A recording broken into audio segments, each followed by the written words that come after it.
Hello, and welcome to the Cleveland Browns Dawgpound South podcast, part of the Fanatical Elves Network, which is part of the Fans First Sports Network. I'm your host, Steve Gill, and it is the Monday after a loss by the Browns to the Rams. We can talk about all the negative stuff, and I will. I will address those. But I'm going to start with a little positive. Joe Flacco looked good, considering how much time he had in practice for this game. Going forward, I believe Joe Flacco should continue to start, no matter what the health is of DTR. You could just tell a difference. It was the offense was a lot smoother. There were nice passing. The opening drive, it looked like it was scripted, and it worked. When's the last time that's happened this year? I mean, Stefanski used to do that just about every game the last couple of years, and that was a beautiful touchdown pass to Jerome Ford.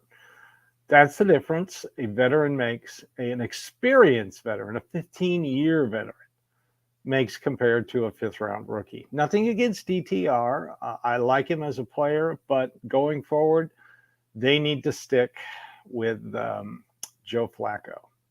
Elijah Moore had a great game, and especially after Amari Cooper went out with a concussion. I don't think we're going to see him for the Jacksonville game. I'd forgotten David Bell was even on the roster until he came up with two good catches. A lot of people on Elijah Moore said, well, he had 4 catches and were targeted 12 times.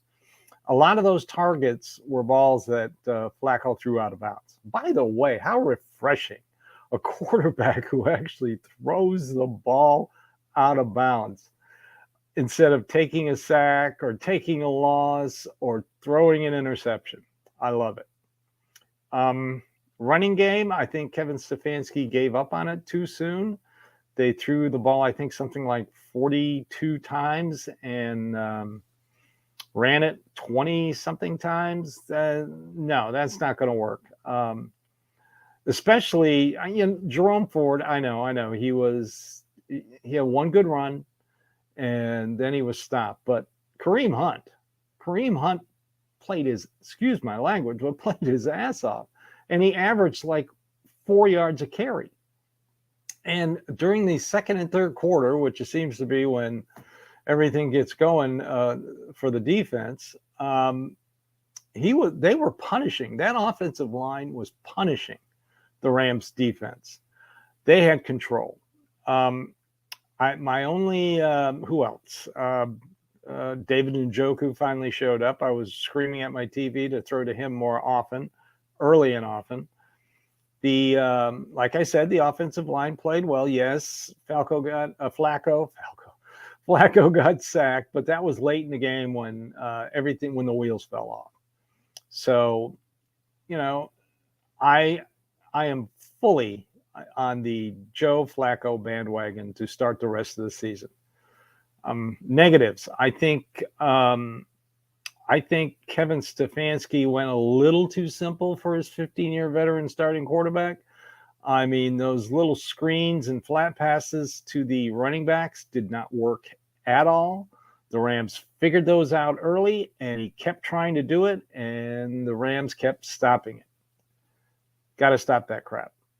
Drop balls. I don't know what is with this team and drop passes. It's just astonishing that this team won 7 games right now with the amount of drop. I think they're number 1 in the league in drop passes. That's ridiculous. And the turnovers. I know they came late. The interception, everybody's blaming that on Kevin Stefanski, and Joe Flacco came to the podium and he said that was on him. He said he should have just run the ball 3 yards and, start over 2nd and 7. He knows he made that mistake. But when he was in, they won the time of possession, 34 minutes to 25. They had two long drives, one 12 play drive, one 13 play drive. They did what they always do.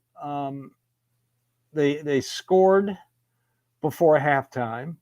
The trouble was they left over 2 minutes on the clock. That's where they should have been able to run the ball a little bit more. Chew up clock. In the past, that's what they've done. They've worked their way down to get into either a touchdown before the half or a field goal before the half. And there's like seconds left on the clock. And it forces the other team who would get the ball first, the Rams would, to just take a knee and go in at halftime. It didn't happen this time. Went down there way too fast. Run the ball a little bit more. Hell, even Pierre Strong, 2 carries for 20 yards. I mean, come on. Kareem Hunt was killing him. He was just killing him. It's 3rd and 1. You need a first down. Here comes Kareem Hunt. So I think the play calling will be a lot better against Jacksonville, their next opponent, because I think Kevin Stefanski, I hope he names Joe Flacco the starter. We'll find out later today. I know that question is going to be asked. That's the first question the reporters up there are going to ask, that and the injuries.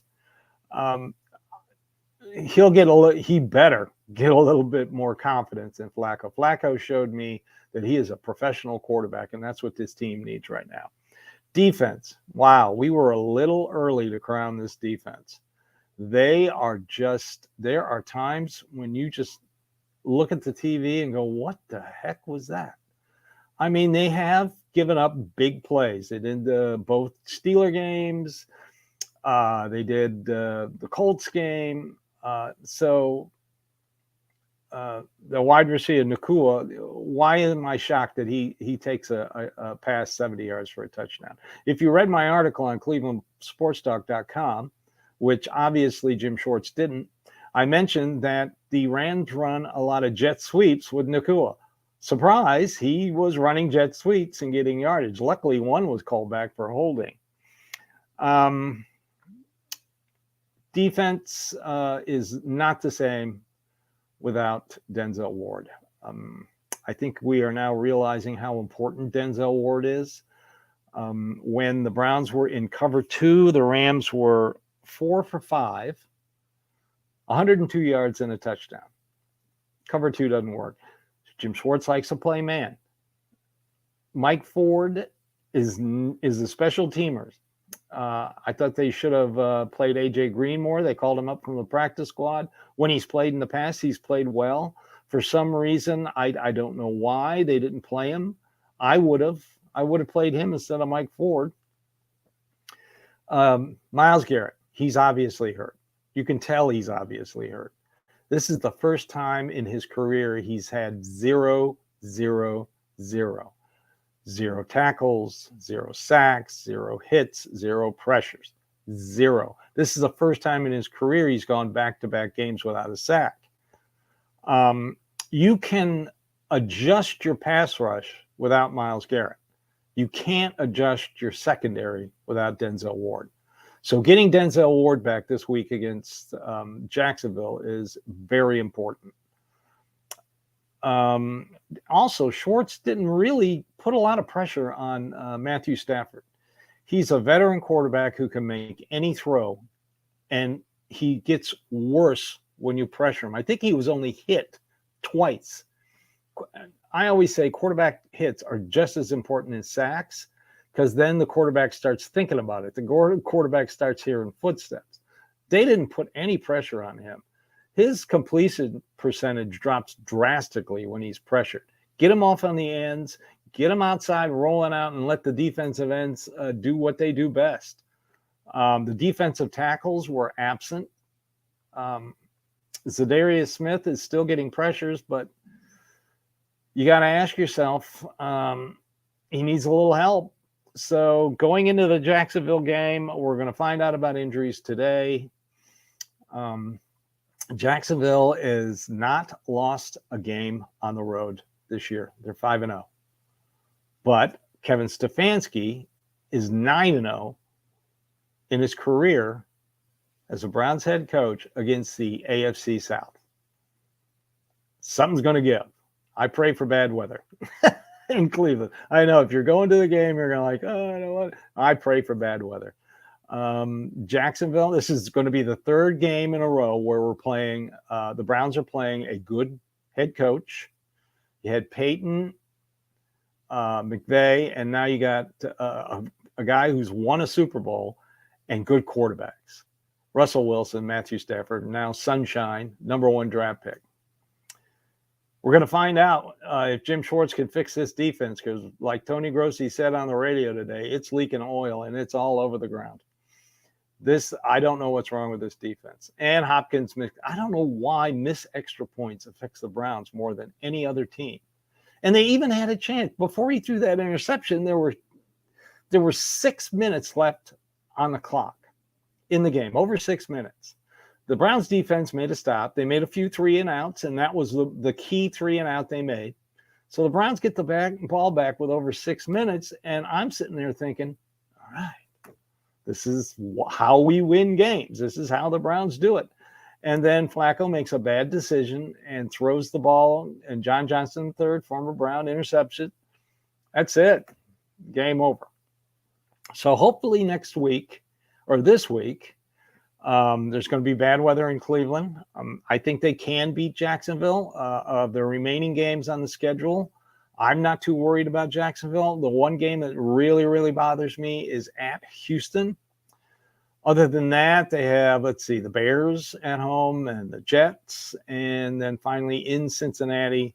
And they are going down the toilet real quick without Joe Burrow. Other teams, Baltimore had a bye. Pittsburgh lost, and it looks like they lost Kenny Pickett for a few games. So it's Mitchell Trubisky. I still stand that Mike Tomlin will have a losing record in his first time. I think, how can you lose to a 2-win team at home? I know the Browns, when the Browns played it, they didn't have Arizona didn't have James Conner and didn't have Kyler Murray. But still, they're a 2-win team.